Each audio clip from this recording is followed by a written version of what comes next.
가사가 너무 좋죠. 나를 도우소서 내 영혼 만족해 하옵소서. 너무 좋은 찬양 준비해 주셔서 감사합니다. 지금 한국 평창에서는 동계올림픽이 한창이고, 이번 동계올림픽의 가장 이슈는 북한 남북 단일팀의 참가입니다. 지난주에는 여러분 잘 아시겠지만 고위급 방문단의 방문도 마쳤고, 또 예술 공연단도 이제 북한으로 돌아갔습니다.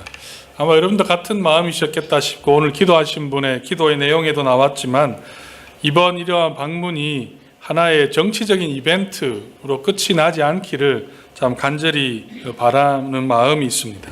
이제 평창 올림픽이 끝나면 한반도의 비핵화와 또 평화 정착을 위해서 본격적인 아마 외교 올림픽이 펼쳐지지 않을까, 그런 추측을 잘 해봅니다.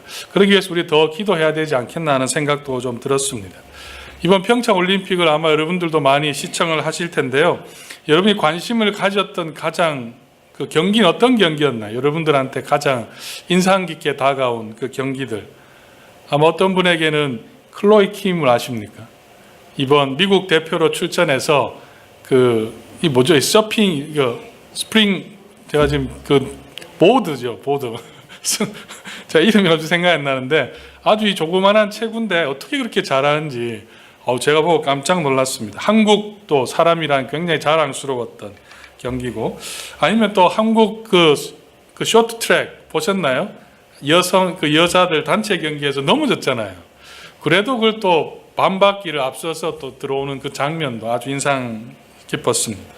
또 최근에는 어제입니까? 아래입니까? 윤성빈 선수 스칼레톤에서 또 금메달 따는 장면도 아마 여러분들 기억하실 거고요. 어제는 우리가 기대했는데 이상화 선수가 금메달은 못 따고 500m는 한국 사람 좀 약한 거라고 해요. 근데 이번엔 좀 은메달을 땄습니다. 그래도 참 너무너무 부상을 극복하고 또 메달을 따는 장면도 기억나실 겁니다. 제 개인적으로는 가장 기억에 남는 팀은 남북 여자 하키 단일팀이었습니다. 물론 처음엔 좀 논란이 됐습니다.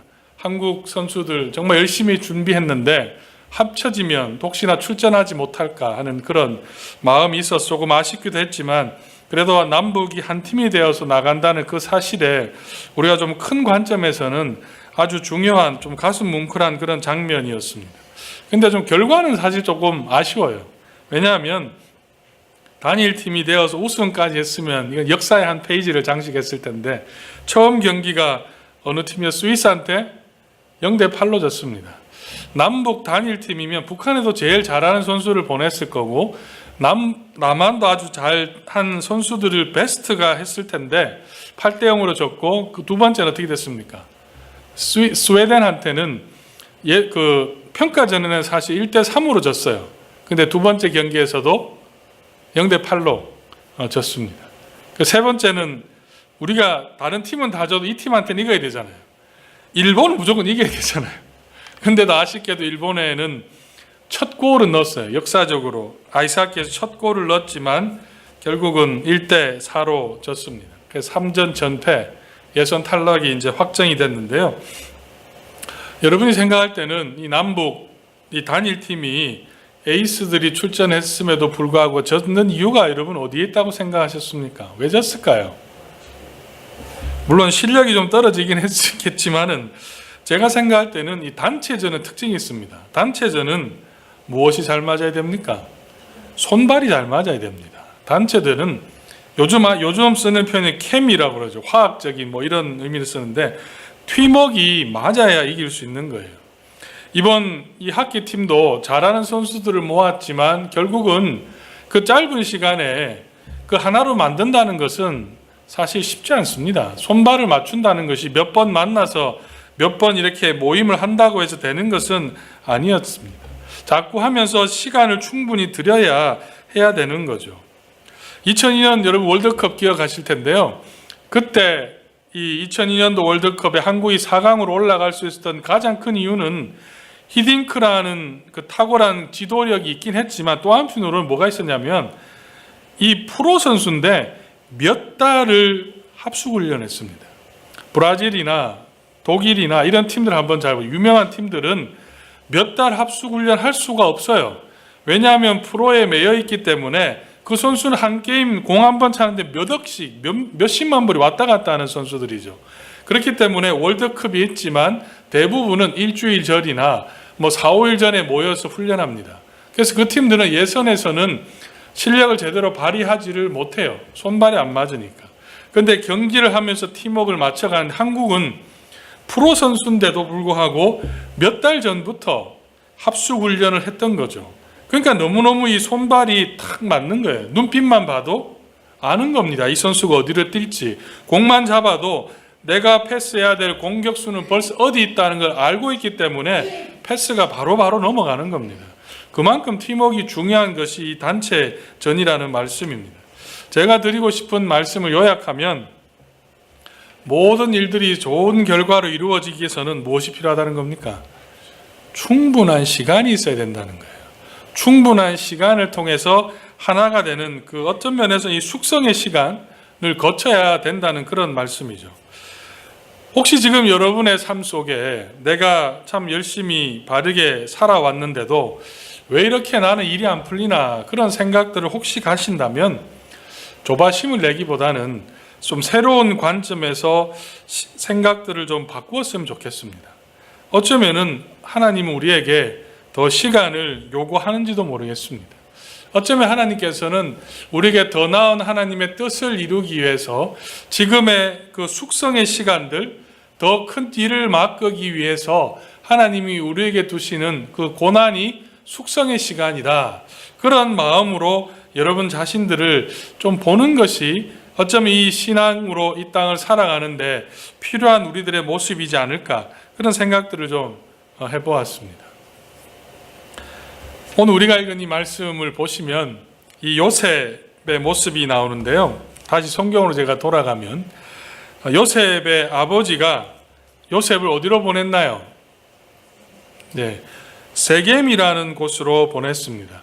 헤브론에서 세겜으로 요셉을 보냈는데 이 거리가 약 한 50마일 정도, 한 70km 정도 되는 거리를 이 요셉을 보냈습니다. 야곱이 왜 보냈겠습니까? 형들이 있는 곳에 형들을 잘 감시하기 위해서, 형들이 제대로 하고 있나 못하고 있나 보기 위함일 걸까요? 우리가 성경을 조금만 보시면 이 야곱의 마음에는 혹시나 이 아들들이 어려운 상황에 빠지지 않을까 하는 염려가 있었던 것 같아요. 왜냐하면 이 세겜이라는 장소 때문입니다. 창세기를 읽으신 분들 세겜에서 야곱의 가정이 있었던 이야기를 한번 생각해 보시죠. 거기서 어떤 일이 있었냐면 창세기를 보시면 야곱이 세겜이라는 곳에 정착을 해요.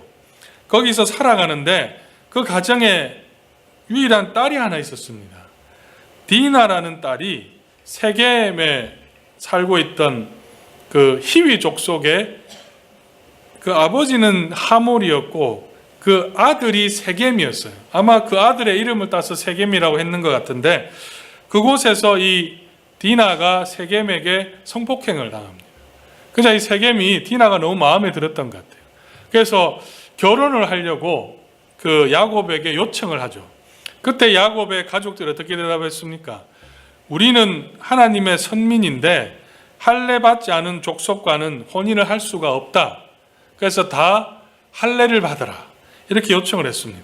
히위 족속이 야곱의 의도는 딴 데 있었어요. 야곱의 그 자녀들의 의도들은 이 히위 족속들이 그 이야기를 듣고 좀 순진했던 것 같아요. 다 할례를 받았습니다. 할례를 받아서 남자는 움직일 수가 없었어요.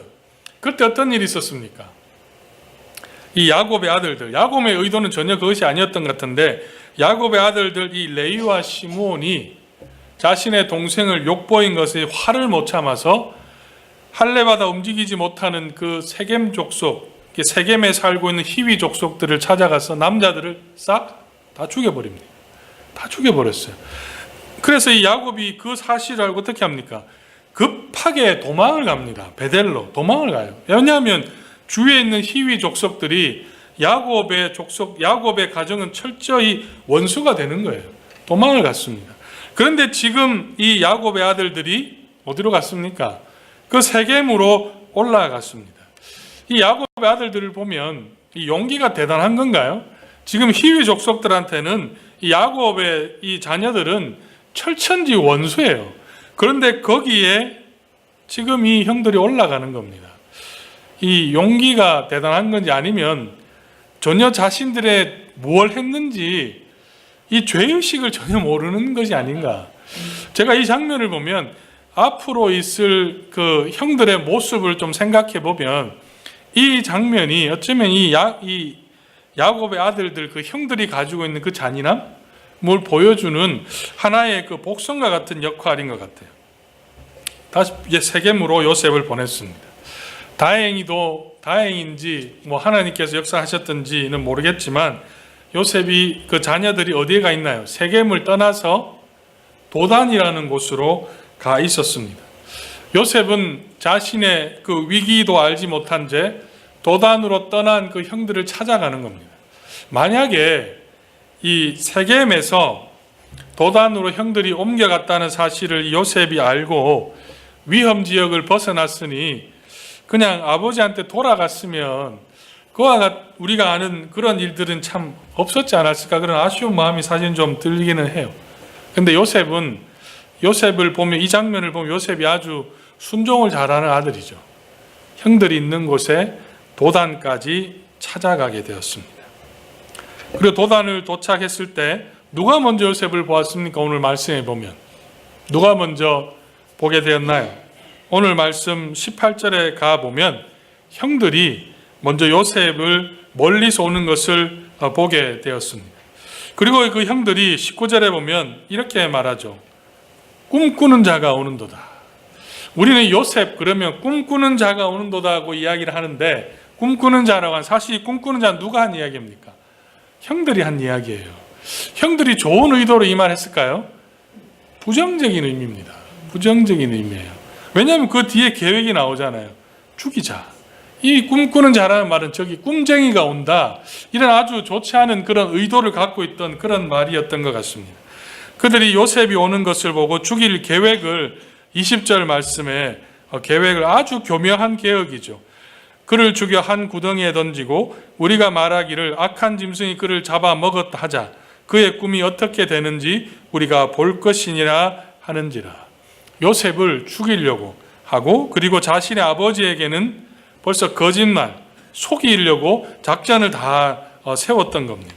그들이 그렇게 세웠던 이유는 제가 읽었던 20절 말씀처럼 그 꿈이 어떻게 되는가 보자, 이렇게 말했지만 사실은 어떤 내용입니까? 꿈이 못 이루어지게 하겠다는 겁니다. 요셉이 죽으면 요셉의 꾼 꿈이 이루어질 수가 없는 거예요. 다시 말하면 요셉을 죽여서 그 꿈이 되지 않도록 하자, 이런 악한 계획을 세웠죠. 그런데 그때 누가 그 계획과는 조금 다르게 생각했습니까? 이걸 보면 장남이 좀 다른 것 같아요. 루벤이 생각을 좀 다르겠죠. 사실 이 가장 요셉을 싫어야 될 사람 한 사람을 딱 정한다면 사실 루벤입니다. 채색 옷을 입었잖아요. 채색 옷은 제가 지난주에 말씀드린 것처럼 장자 유산을 요셉이 받는다는 거죠. 그런 면에 생각해 보면 루벤이 요셉이 제일 싫었을 것 같은데, 루벤은 22절쯤 가보면 그 동생을 살리려고 해요. 그래서 아버지가 그 아버지의 상처를 없애려고 했던 그 모습이 나오고 있습니다. 그런 이 속셈을 요셉은 전혀 눈치채지 못하고 형들에게 도착을 했습니다. 형들에게 도착한 그 요셉의 모습을 여러분 한번 상상해 보십시오. 어떠한 표정과 어떠한 모습으로 형들에게 왔겠습니까? 제가 생각할 때는 요셉은 형들을 좀 좋아했지 않았을까? 그렇지 않고서는 그렇게 꿈 이야기를 하거나 아니면 도단에 가 있는 형들을 찾아올 리는 없을 것 같아요. 세겜이 없으면 돌아가면 됩니다. 근데 아마 형들을 좋아했었던 것 같아요. 그래서 와서 아마 형 나 왔어요, How are you doing? 뭐 이렇게 좀 형 잘 있었습니까? 이런 좀 웃는 표정으로 인사를 하지 않았을까?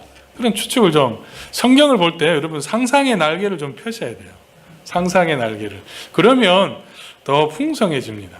그 고대 믿음의 선배들이 가지고 있었던 그 묵상의 전통에 보면 성경 속에 내 자신을 둬요.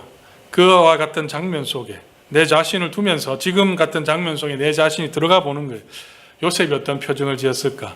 형들은 어떤 모습으로 이 요셉을 보았을까? 그런 상상을 훈련 여러분 한번 해보시면 성경이 더 풍성해집니다. 저도 그런 상상을 해봤는데요. 아주 웃으면서 아마 요셉이 딱 찾아왔는데 상황이 전혀 다르게 펼쳐지는 거죠. 도착하자마자 요셉에게 했던 형들이 가장 먼저 한 일이 어떤 것이었습니까?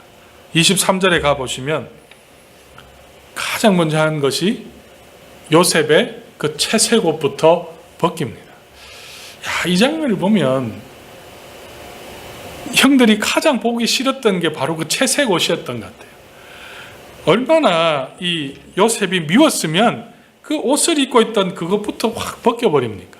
그리고 요셉에게는 대화도 하지 않아요. 그냥 붙잡아서 바로 웅덩이에 던져버리는 겁니다.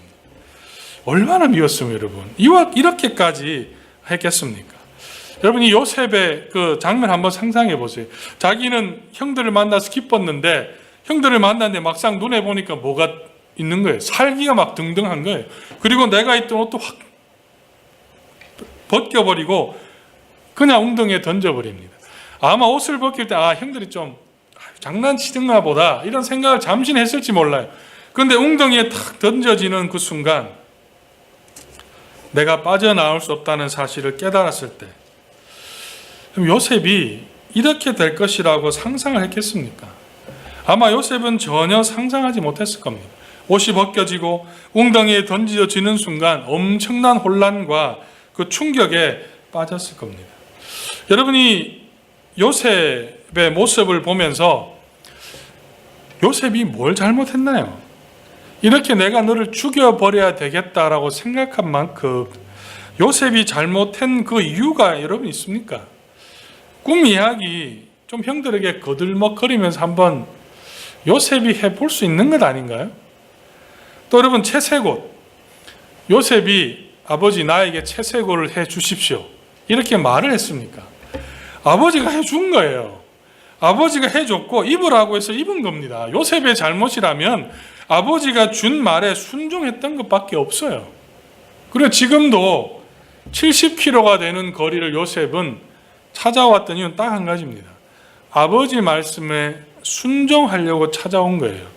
형들이 나를 싫어한다는 것을 알았다면 여러분 같으면 형들이 싫어한다면 거기까지 오겠습니까? 아마 조금 가다가 저 같으면 한 20km 가다가 다른 데 좀 갔다가 형들 괜찮아요 이렇게 하고도 왔을 수도 있어요. 세겜에 갔는데 순종해서 갔다고 칩시다. 세겜까지만 가면 되는 겁니다. 왜냐하면 일단 형들이 안전을 알게 됐잖아요. 돌아오면 돼요. 그런데 요셉은 형들이 정말 잘 있나 싶어서 세겜에서 도단까지 갔는데 지금 날벼락을 맞은 거죠. 이 요셉의 입장에 생각해 보면 정말 억울하고 분하지 않겠습니까? 여러분 혹시 이런 이 요셉과 같은 경험 있으세요? 혹시 여러분들 중에 지금 내가 요셉이다. 정말 바르게 정직하게 살려고 노력했는데 사람들에게 유혹만 당하고 도저히 내 힘으로 헤어날 수 없는 그와 같은 웅덩이에 빠져본 그런 경험이 혹시 여러분 있습니까? 왜 하나님께서는 믿음의 사람들에게 이와 같은 시간들을 보내게 하시는 거겠습니까? 요셉의 그 상황을 여러분 잘 생각해 보시면 제가 요셉의 상황들을 추측해 보면 요셉이 있던 그 공간이 어떤 시간이 되게 했을까라는 것을 좀 생각해 보았습니다. 이와 같은 상황 속에 요셉은 아마 그 속에서 이런 상상을 했던 것 같아요. 이런 생각들을 했던 것 같아요. 던져지는 그 순간 내가 이 세상의 중심이 아니구나를 생각했다고 저는 믿습니다. 던져지는 순간 내가 최고가 아니라는 그 사실, 내가 입은 그 채소국이 벗겨지는 그 순간 내가 이 세상의 중심이라는 사실이 아니라는 것을 요셉은 깨달았던 것 같아요. 내가 원하는 대로 되지 않는구나. 그리고 웅덩이에 빠지는 그 순간을 통해서 내가 형들한테 잘못한 것이 무엇인가를 한번 깊이 깨달았다는 거 저는 생각합니다. 제가 그렇게 추측하는 이유가 있습니다. 오늘 읽진 않았지만 오늘 읽은 말씀에 가보시면 28절에 이렇게 나와요. 그때 미디안 사람 상인들이 지나가고 있는지라 형들이 요셉을 구덩이에서 끌어올리고 은 20의 그를 이스라엘 사람들에게 팔매 그 상인들이 요셉을 데리고 애굽으로 갔더라. 여러분, 이 장면을 보면 요셉이 참 억울했을 것 같은데 지금 요셉이 구덩이에서 나옵니다. 그런데 요셉이 아무 말도 하지 않아요.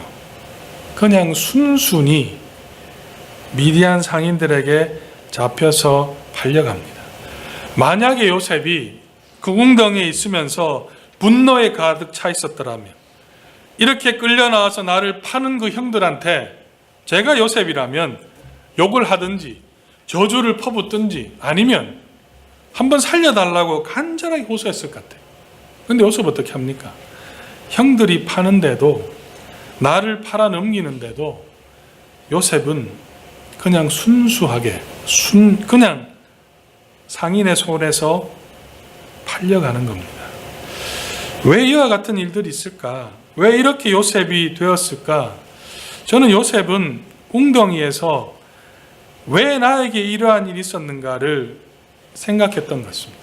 그리고 이러한 과정을 통해 내가 얼마나 자만했는지, 내가 얼마나 잘못했는지를 요셉은 깊이 깨달았던 것 같아요. 하나님은 요셉이 그 웅덩이의 시간을 통해 낮아짐을 배우기를 원하셨다고 저는 생각하게 되었습니다. 그 시간을 통해서 요셉을 철저하게 바꾸시는 거예요. 내 속에 있는 내가 세상의 중심이 되어야 되고 내가 최고야 되어야 된다는 그 자만에서 하나님은 웅덩이의 그 시간을 통해 벗어나기를 원하셨던 겁니다. 그 시간 이후에 여러분 요셉의 삶을 한번 보세요. 만약에 요셉이 그 웅덩이의 시간이 없었다면 우리가 성경에서 기록된 그 요셉의 모습이 있었을까요? 노예로 잡혀가서도 계속해서 내가 억울하다는 것을 이야기하지 않았겠습니까? 그런데 요셉은 전혀 그런 게 없는 거예요. 노예로서도 요셉은 최선을 다해서 삶을 살아갑니다. 그리고 하나님께서는 그와 동행하셨고 그를 통해서 총리의 자리에까지 이르는 그 일을 하나님은 이루어 가셨던 겁니다. 어쩌면 그 모든 역사의 시작의 그 출발은 고난입니다. 웅덩이라는 그 고난을 통해서 하나님은 요셉을 우리가 아는 총리의 모습으로 이스라엘 백성을 구원하는 하나님의 구원의 역사의 시작으로 요셉을 세우셨다고 저는 믿습니다. 여러분, 제가 여러분들한테 이 시간 여기 다이아몬드 반지와 혹시 이 발렌타인데이에 다이아몬드 반지를 받으신 그 놀라운 역사를 경험하신 분 계십니까?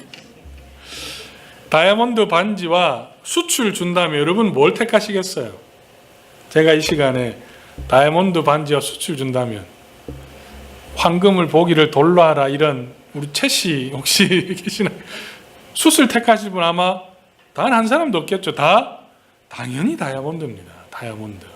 근데 여러분 다이아몬드 반지와 숯이 사실은 같은 물질로 되어 있다는 거 여러분 아세요? 다이아몬드와 숯 똑같이 탄소로 구성이 되어 있습니다. 탄소 C, 화학 원소로 따지면.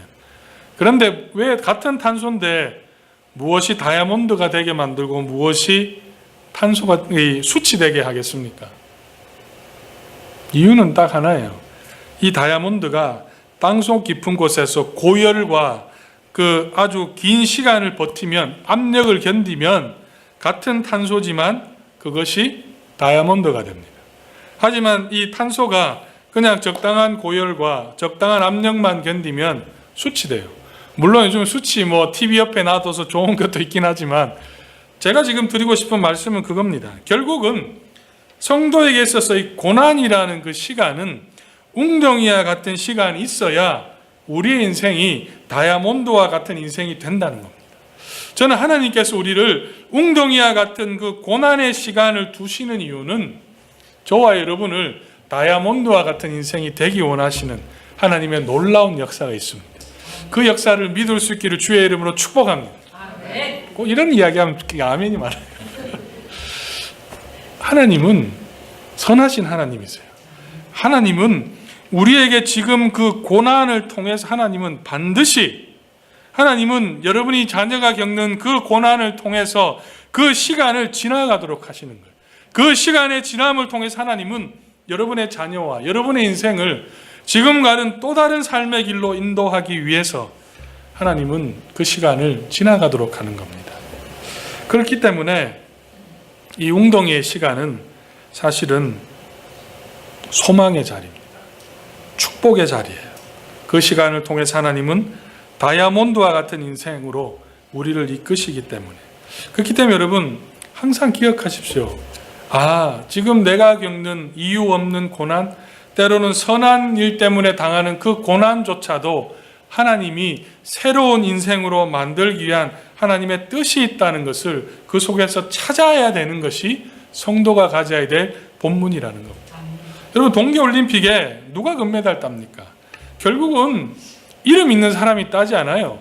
얼마나 훈련의 시간을 거쳤느냐, 얼마나 고난의 그 시간을 거쳐갔느냐 하는 사람이 금메달을 따는 거죠. 제가 자주 하는 말씀입니다. 시간은 여러분의 편입니다. 성도에게는 시간은 우리의 편이에요. 하나님은 우리의 그 시간을 통해서 하나님의 놀라운 역사를 세워간다 하는 그 믿음을 우린 예배 때마다 확인해야 됩니다. 그렇다면 이 웅덩이의 시간을 어떻게 보내야 되겠습니까? 웅덩이의 시간을 딱 하나의 방법밖에 없어요. 이스라엘 그 당시 웅덩이는 빠지면 기어 나올 수가 없대요. 사방이 매끈매끈하기 때문에. 결국은 딱 한 곳밖에 뚫려 있지 않다고 합니다. 어디가 뚫려 있습니까? 하늘입니다. 하늘을 보아야 된다는 거예요. 다시 말하면 주를 보아야 된다는 거예요. 주를 보는 것이 우리가 살아가는 길이라는 겁니다. 그렇기 때문에 제가 여러분한테 강조하고 싶은 것은 예배는 주님을 보는 시간이에요. 저를 보는 시간이 아니라 이웃을 보는 시간이 아니라 예배에는 주를 보아야 되는 거예요. 살아계신 그 주님을 만날 때 우리의 인생이 바뀔 수 있다는 그 믿음을 우리는 예배 때마다 확인해야 됩니다. 제가 어느 제가 보호하심이라는 책을 지난주에 읽었는데요. 그 책에 보면 OM 선교사님 중에 블레타 스틸 크럼니라는 여선교사님이 계시대요. 원래 목사님 사모님이셨는데 남편과 참 열심히 교회를 섬겼답니다. 그런데 이 가정에는 아들 셋이 있었는데 한 아들은 4살 때 백혈병으로 죽었고요. 둘째, 셋째는 18살, 셋째가 16살 되던 해에 그만 교통사고로 다 죽어버렸답니다. 하나님을 열심히 섬기는데 이런 일이 생기는 거예요. 또 자녀를 키우는 부모 입장에 한번 생각해. 자녀는 어디에 묻는다고 합니까? 죽으면 가슴에 묻는다고 하잖아요. 그 3명의 자녀를 다 잃어버렸습니다. 또 어느 날 그 남편조차도 이 임파선암으로 결국은 세상을 떠나고 말았습니다. 어지간한 사람 같으면 믿음을 지킬 수가 있겠습니까? 자식 다 보내고 남편 다 보내고. 그래도 이 여선교사님은 어떻게 했냐면 혈혈단신으로 대만으로 선교사로 떠나버렸습니다. 대만으로 선교사로 그 고통이 있으면 좀 뭔가 열매가 좀 있어야 되잖아요. 갔는데요. 거기서 어떤 일이 있었냐면 57살 되던 해에 대만에 있는 자기가 전도했던 사람한테 성폭행을 당했습니다. 이 여자로서는 도저히 견딜 수 없는 그 고통을 이 여인이 다 겪었던 거예요.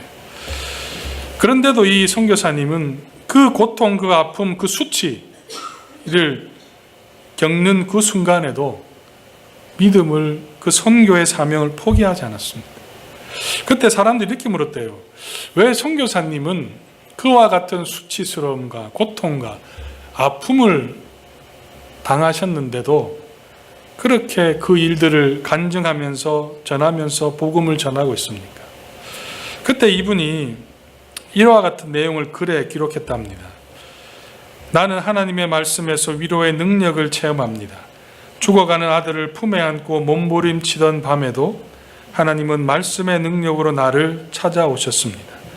남편이 숨 한 번 들이마시기 위해 죽을 힘을 다했던 그 밤에도 하나님은 내게 찾아와 말씀해 주셨습니다. 그리고 놀랍게도 그분의 말씀이 나의 비통함을 치유해 주시는 그 일을 나는 볼 수 있었습니다. 제가 이 선교사님이 그 책을 보면서 이기면서 웅덩이와 같은 그 시간을 이겨나갈 수 있었던 것은 그 여선교사님은 하나님의 말씀을 읽었다고 기록했습니다. 말씀은 살아있습니다. 저는 여기서 하나 더 의문이 왜 말씀을 읽었을까요? 무엇 때문에? 이 선교사님이 원했던 건 딱 한 가지죠. 주를 보기 원했다는 겁니다. 그 선교사님은 그 고난의 시간에 하나님을 바라보았다는 겁니다. 하나님을 바라보았던 것이 죽어가는 그 남편을 보면서 고통을 느낀 것이 아니라, 그 죽은 아들의 시신을 안고 고통을 느꼈던 것이 아니라 오히려 그 순간에 그 여인은, 그 선교사님은 하나님을 보았다는 거죠. 우리에게도 마찬가지입니다. 우리에게도 하나님은 왜 우리의 삶에 구덩이와 같은 고난의 시간을 두시는 겁니까? 하나님은 우리가 건강한 성도가 되기를 원하시기 때문이에요. 건강한 성도는 구덩이가 없기를 바라는 것이 아니라 그 구덩이의 의미가 무엇인지를 알고 그것이 우리를 향한 하나님의 뜻이 있다는 것을 깨닫는 사람이라는 겁니다. 그렇기 때문에 구덩이의 그 테스트, 구덩이는 우리에게는 축복의 자리입니다. 하나님이 새로운 인생을 이끌어가기 위한 하나님의 소망의 자리가 우리에게는 고난의 시간입니다. 사랑하는 성도 여러분, 여러분을 향한 그 구덩이, 모든 인생에게는 구덩이의 시간이 다 있는 것 같아요. 근데 그 시간을 아파하고 상처로 볼 것이 아니라 오히려 그 구덩이가 소망으로 볼 수 있기를, 그와 같은 믿음의 눈을 뜰 수 있는 저와 여러분이 되기를 간절히 소망합니다.